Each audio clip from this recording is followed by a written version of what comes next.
a lot of stories have emanated from the Pope's inauguration. The first one is that Peter Obi was not recognized. He was not formally invited. He just showed up, at the Vatican by himself.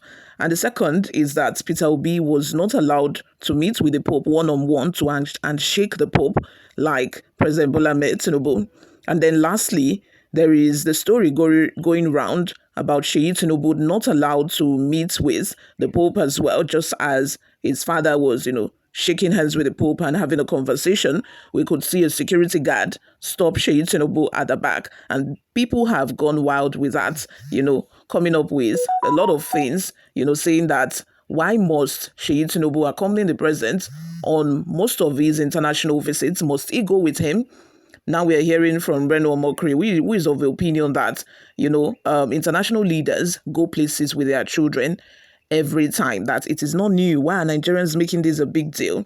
But anyway, guys, before we delve right into the details of today's news, if this is your first time here or you have not subscribed to this channel, what are you doing? Please click on the subscribe button down below. Give this video a massive thumbs up. Also leave your opinions in the comment section below as well. Seyi Tinubu didn't face any Vatican snub, says Reno Omokri, and is not holding back. The former presidential aide launched a fierce defense after reports claimed that the president's son was blocked by Vatican security during Pope Leo's inauguration. The story, first reported by Daily Trust, alleged that Seyi Tinubu was prevented from greeting the Pope as his father. President Bola Tinubu exchanged pleasantries with the Catholic leader, but Reno Omokri says that's simply not true, and he's got the footage to prove it. Omokri, known for his outspokenness on social media, took to Twitter to call out the report as dishonest and regionally biased. According to him, there was no attempt by Seyi Tinubu to approach the Pope. Instead, Vatican security merely directed the president's son along another path after his father completed the greeting. There was never any moment Seyi tried to go to the Pope, Omokri said. Anyone who watches the video on my page or speaks with eyewitnesses knows that.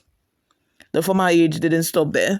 He accused the news outlets of deliberately pushing a narrative that targets Southern leaders and their families.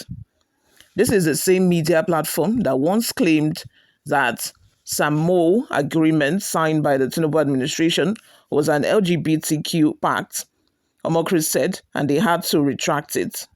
He believes the aim of such stories is to damage reputations under the guise of investigative reporting. In his view, it's less about truth and more about clicks and regionally tilted agendas. Seyi Tinubu, who joined his father as part of his presidential delegation to Rome, became the center of unwanted media attention after the Vatican visit. But Omokri insists his presence was normal. He pointed to international examples such as Chelsea Clinton accompanying our father, former U.S. President Bill Clinton, or Sir Mark Thatcher, who often appeared beside his wife, Margaret Thatcher, during her tenure as UK Prime Minister. President's children travel with them around the world. This isn't news. It's normal practice, Omokri argued. At the heart of his response was a plea for responsible journalism and an end to what he sees as harmful stereotypes. The published then apologized. But by then, the damage is done, he said, warning that continuous false narratives only sow deeper divisions across regions. The report from Daily Trust had quickly gone viral, stoking debate online. But Omokri's rebuttal drew support from several eyewitnesses who attended the event and confirmed that there was no incident involving Seyi Tinubu being blocked. The Pope's inauguration was meant to be a moment of unity and global faith, drawing leaders and dignitaries from various nations, but for Nigeria, the spotlight shifted quickly from religion to politics. And at the center of it all was a young man who, according to Omokri, didn't ask for this attention. He stood there quietly, he followed protocol, and suddenly is the headline for all the wrong reasons, said one online commentator who claimed to have attended the event. Omokri's tone was firm but emotional, a call for fairness in reporting, and a defense of a young man who was just part of his father's official entourage. We shouldn't destroy people's children in the name of press freedom, he said. Although Seyi Tinubu has not spoken publicly about the reports, his defenders' words are spreading fast. Reno Omokri, never shy about confronting misinformation, has now placed the media house in the hot seat, once again raising questions about how Nigerian news outlets handle political coverage, especially when it concerns southern leaders. Does this even have anything to do with southern leader or northern leader or southeast leader? I don't even think this has anything to do with regional politics. Anyway, moving on. The Vatican has not released any official statements on the claim, but with video evidence circulating and testimonies pouring in, the tide seems to be turning against the initial reports. While the Pope continues his work as a spiritual leader of a Catholic Church, the events in Rome have sparked a very different conversation in Nigeria. One about truth, bias, and consequences of careless reporting. And for Seyi Tinubu, what was supposed to be a quiet role in a historic moment has become the latest example of how quickly narratives can spiral in the digital age.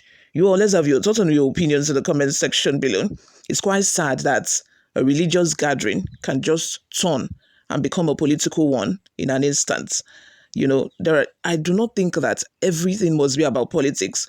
I do not think that, the same thing I said on the video that I made, about people claiming that Peter Obi was not allowed into the VVIP area and was not allowed to shake hands or meet with the Pope personally. I do not think that everything has to be about politics. This is a religious event. People should just allow it to be, allow them to enjoy themselves, and let it just be it. Everything shouldn't be about politics. Anyway, guys, before we go, let's take a look at some of the reactions we got online. The first comment is from Samuel Olu, who says, I can't laugh, Reno, you cannot make heaven. He's a pathetic liar, and liars cannot make heaven. Gerald says, very useless man. You have reduced yourself to a piece of bread. Very shameless idiot. Abali Okoroko says, which other person in that procession did the Vatican security redirect except Tinubu's son? Bloody liar. Obi Ugochukwu says, Obi no reach levels where they greet Pope.